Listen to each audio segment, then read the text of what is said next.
Good morning, everyone, and welcome back. We finally found some fields that are going to be dry enough to plant today, but the catch is I do not personally have anything that'll plant into soybeans until this afternoon. I'm gonna tag along with the corn crew.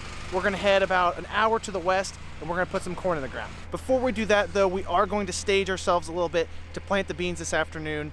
All of our help is going to be over on that farm to the west, and I will need some assistance loading these bulk bags of soybeans into my tender. They're putting corn in that tender.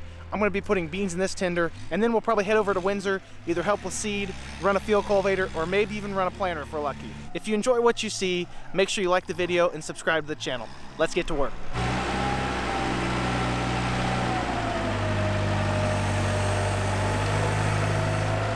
Back a hair. Whoa!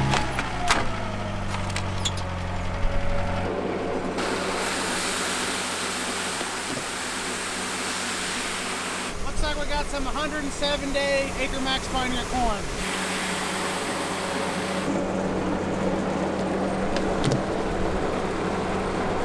On the other side of the planter, we're going to have DeKalb 6141, 111-day corn.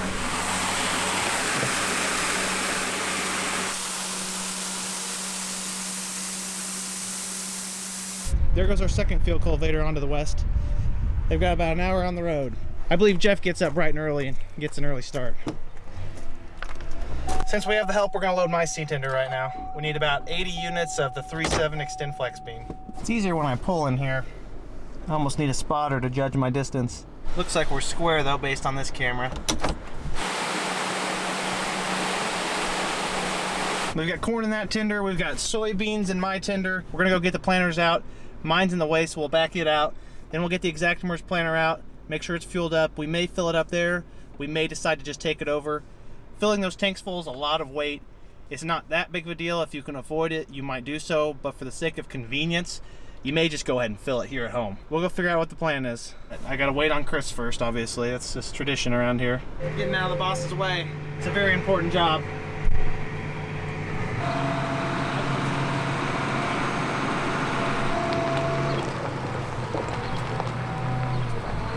She's greased up, ready to go. Now I just need to put seed in it.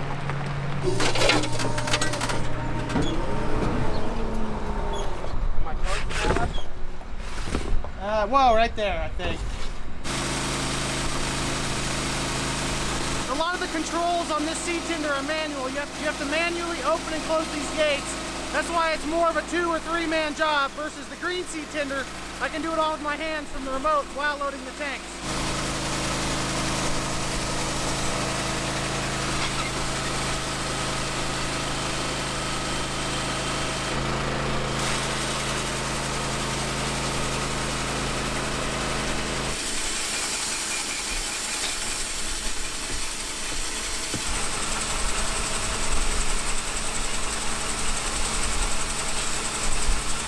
All right, planter's loaded, we're hitting the road.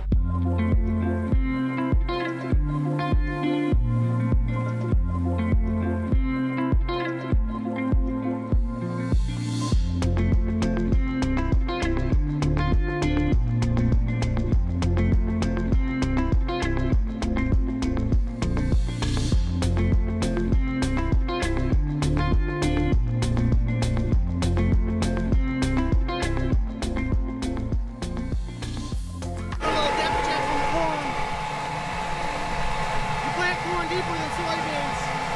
I can never find them.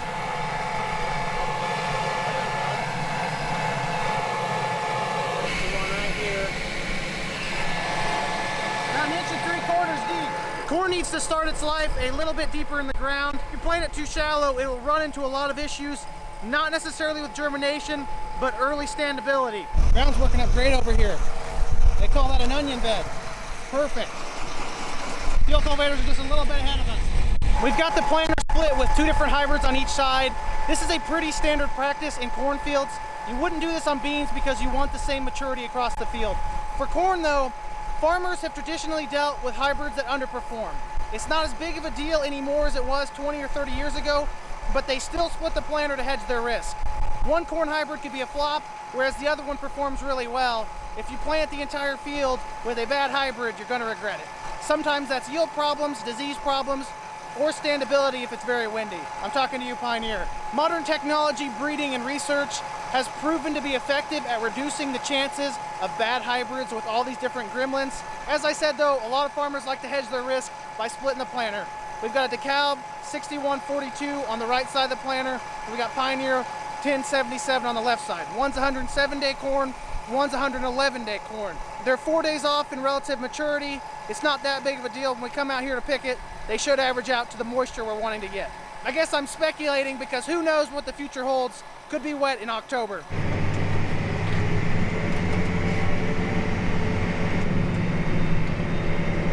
This is the planting display on the aTrippyFarmer planter. You can see we're shooting for 35,000 plants per acre. We're getting 34,007 or 34,008. Planting at 99.5%, there's 6% singulation, so that's how many times just one seed comes out of the seed tube versus the other 0.4% of the time where it accidentally puts a double. Anywhere you put two corn plants that close together is not good, and that's why people invest so much money in their corn units. The other added benefit is that it's capable of planting fast and still maintaining that accuracy. We're only running 9.2 miles an hour because the field's actually a little rough. There's some winter annuals out here, and if we went too fast, we'd be bouncing around. Grab another gear, see what it does. Population drop. 10.4. We lost a little bit of quality in our plant. Still maintaining 100% ground contact, which is what those hydraulic downforce units on every row do. Make sure that the units are always pressed firmly against the ground. CV, or coefficient of variance, is 0.08. So that is the distance on average between two seeds in the ground. At 0.08 or 0.09, there is almost a 1/10 of an inch or less of distance on average of error between two seeds. But when there's a seed every 3 or 4 inches, a 1/10 of an inch or less is not very much variation. It's hard to be perfect, but that's pretty close.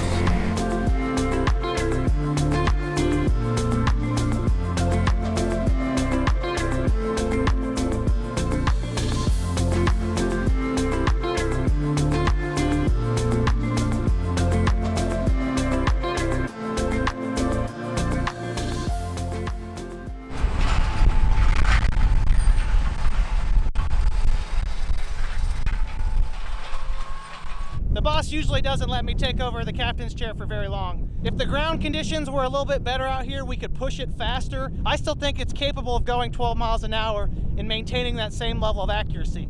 It's mind-blowing how much more ground he can cover with that planter than I can with my 40-foot non-high-speed soybean planter. It's a little bit breezy out here today. We've got a high of 75 degrees. Ground's gonna be drying back out. We do have a rain in the forecast tomorrow, overnight tonight into tomorrow morning. I think they're calling for 6/10 of an inch of rain. As long as it's not a pounding hard rain, nothing to be concerned about. The 10-day after that looks moderately warm and clear. We're gonna have our whole crop in by next week. Field cultivators are trying to stay ahead of the aTrippyFarmer planter. I'm gonna go get lunch and scout some fields. Oh, a little change of scenery. Actually, that's a big change of scenery. We're about 5 minutes away from our new farm over here to the west. The farm we just came from is about halfway between our home and this farm. I doubt we'll be able to move on to this next. It doesn't look like anyone's really doing anything. It may have rained a little bit more over here than it did back home. Yeah, still pretty wet on top. I think if it wasn't gonna rain tomorrow, you could probably bust this open and plant it. You can see when you take the dirt out of the ground and squeeze it together, it balls up. That gives you an indication of what's gonna happen if you hit this with a field cultivator. Probably gonna have to give it a few days after the next rain. It should dry out. This wind does help though. Well, we got behind an anhydrous bar, which is a good sign that it's dry enough to put on some worm gas. Well, the neighbors have already been out here and planted what looks like soybeans. I can't tell, it looks like it's on 15s. They gotta pick where the property line is, but it looks like they had RTK lines as well. They're pretty straight. Like I said, I think this farm is a few days out from being plantable. This ground down here doesn't necessarily dry as quickly or warm up as quickly as that darker soil that we're used to. Something else we have to be very cognizant, especially on the south side of the road here with bean stubble, is a lot of these winter annual weeds and grass are starting to pop up. It compounds with the already poorly drying nature of this soil. These weeds hold moisture in the ground and make it harder for the field cultivators to get out here and work. It almost needs hit with Roundup right now.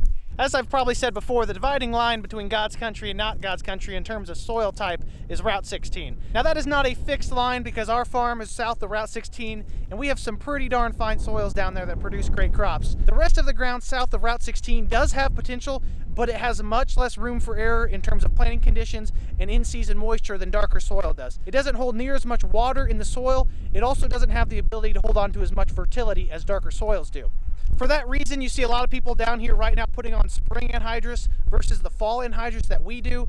They are much more concerned about losing their nitrogen if they put it on in the fall. So a lot of them come out here a couple days before planting or when it's dry enough early spring and put on all of their nitrogen for the season. It's a much more conservative and effective approach to applying your nitrogen down here. My favorite term for anhydrous ammonia is worm gas. You guys ever heard any good names for it? It'd be a nice day to be out on Lake Shelbyville right now. Too bad we're farming.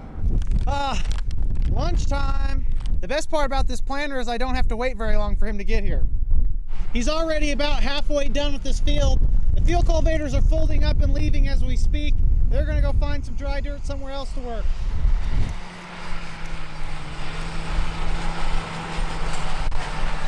Okay, I gotta tell you guys a really quick story about what just happened. I was coming back from the west. I was stopped in Shelbyville at Casey's getting my dad and I a drink, a protein bar, and Dairy Queen, and I see a brand new red Lamborghini rolling east through town on Route 16. I was like, oh my gosh. I called my buddy who farms over here. I said, hey man, there's a red Lamborghini coming through town right now. Keep an eye out for it. That thing's sick. I go inside, get some stuff. You know, I don't think I'm ever going to catch this car again. I'm on the east side of Shelbyville. There's a implement dealership there pulling a big vertical tillage implement with their big truck to transport it. There was a line of cars about 30 long. I'm thinking to myself, why in the world is someone not passing? The vertical till finally turns off towards the dealership, and then I see the red Lamborghini just take off. We're out here in farm country, and he's driving a foreign. Whew. Move over, Katie. Give me a little bit of room to work with. They're usually pretty good about getting out of the way. No one wants to be followed by a truck or a car. That's why they give you an opportunity to pass. That and they recognize the boss's truck. If he was in here, he doesn't mess around. He probably would have ran them off the road. So they get out of the way. Fortunately for them though, it was me and I'm much more passive. Here's the farm that we're going to plant. Since we're pretty spread out in terms of manpower, Chris is bringing the seed tender down for me here. I'm gonna load the planter here and then the truck and the tender will just stay here. That way I have a ride if something happens. I'll be out in this field for a few hours and Chris is gonna head back over to Windsor. That way if he breaks down, he has a vehicle. It's one thing to break down around home. It's a completely different ball game when you break down an hour away from home. Okay, we're going from an extend bean to an extend flex bean, so as you know it, we have to dump the planter. In a perfect world, we wouldn't have to dump the planter all the time. Although in that scenario, I guess there wouldn't be weeds out in the field. This is what we have to put up with this year.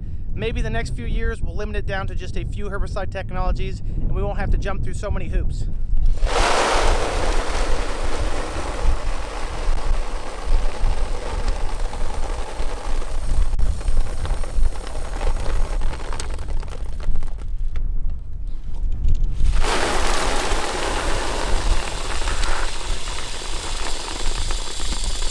2.5 bags of 39 A45s out of the planter later, and only a half a bag on the ground, and we're good to go. You'd think I'd get more proficient at doing that and making less of a mess over time.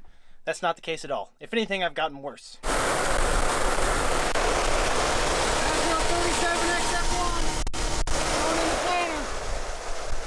Yield and weed control, that's what we're going for. Can't believe how windy it's been this whole planting season.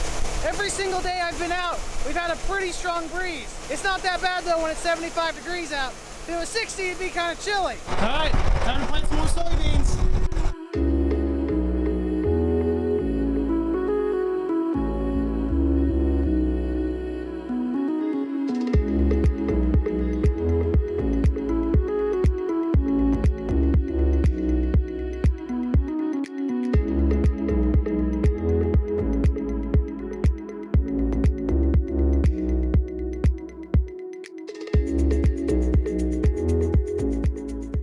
The display was showing that row number 15 was not planting anything at all.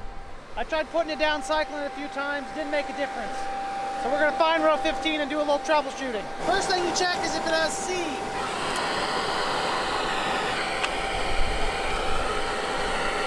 No, it doesn't have seed.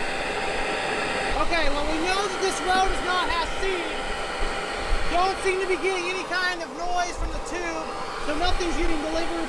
We'll have to check the seed tube up there. You can hear the delivery fan in the middle running. See if we got any seed in the unit. I just heard some.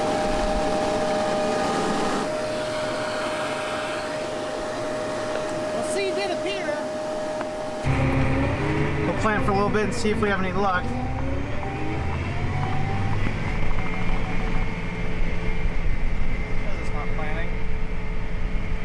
Okay, we're back at our target. If there's a plug in the tank back there, it'll probably stop planting here again in another 100 or 200 feet. We'll wait and see.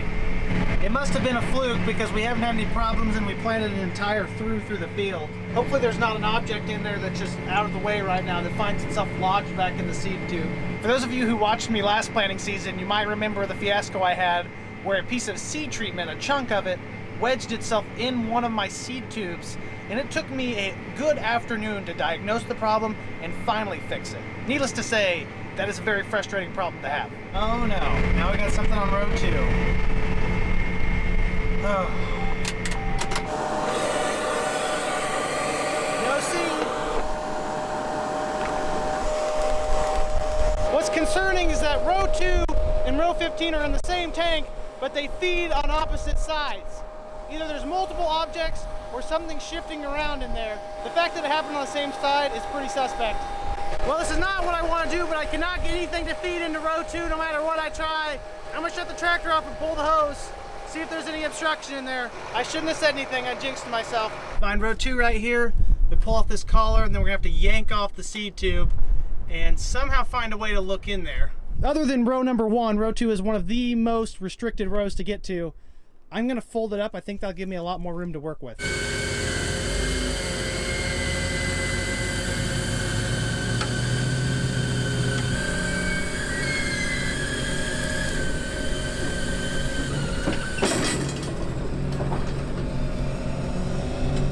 Well, I was kind of right. I moved the hydraulic cylinder out of the way, but then I drug over the hose bundle. So I think this is the lesser of two evils, so we're gonna try and crack into this. Whoever put this hose clamp on deserves to maybe find a new occupation. How out of all of these is that the one facing inward? Even unfolded, there's no way to get to it.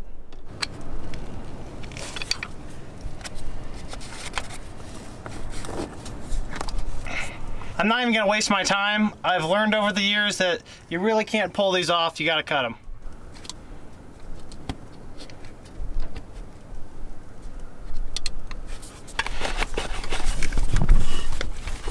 Come on.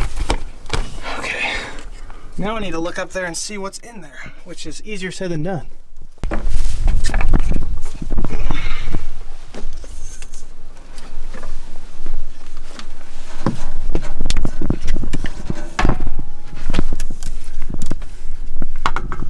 See the object. It is a chunk of something. I'm assuming seed treatment. Let's see if we can get it out. Here's part of whatever it is. It's soft. I don't know what that is. I want to assume it's seed treatment, but it just pulverized in there. Colonoscopy complete. Anything left in there should flow through the tube and go out in the unit, as long as it's not blocking our seed delivery. The tubes are back on. Here's to hoping that there's no more plugs. I am concerned that two of the rows plugged were really far away from each other. Maybe there's a second object. I sure hope not. And we have takeoff. Looks like we're good to go for now. This Friday has some Monday vibes right now. It's just one of those days. I think I dislike a Friday that feels like a Monday more than a Monday that feels like a Monday. Friday's supposed to be an enjoyable day, but all we've had is problems out here in the planter. Ah! Oh, man. Not this again. In retrospect, it definitely was going to be easier to fix it this way.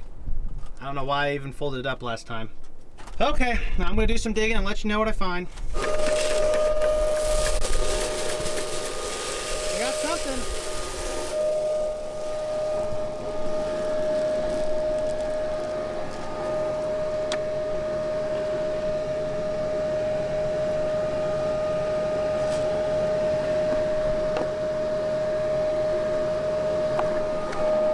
Back to planning for now. Ah! Deja vu from last year. Same thing with Asgrow beans. Coincidence? I think not.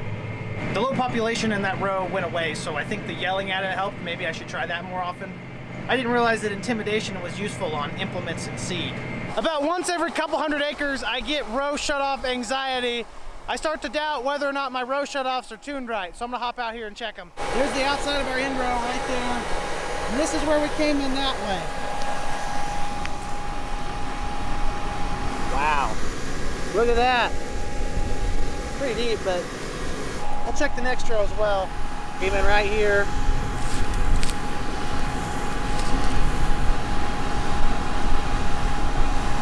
Ground's pretty hard.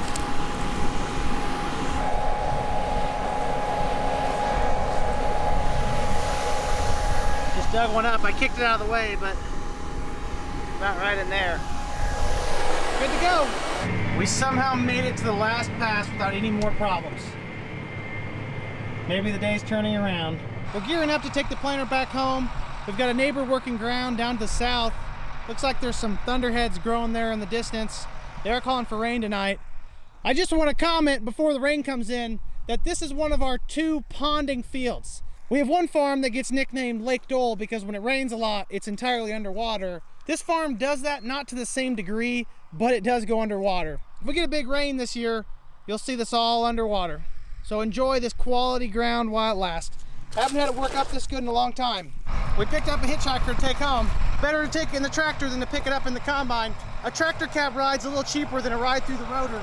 Now here you go again, you say you want your freedom. And I ought to keep you down. Very fitting song for that rock.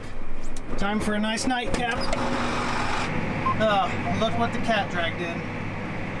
Pulling our planters in the barn with the storm coming tomorrow. Honestly, I'm considering leaving mine out just as punishment for acting up today. Nah, just kidding. We'll pull her in.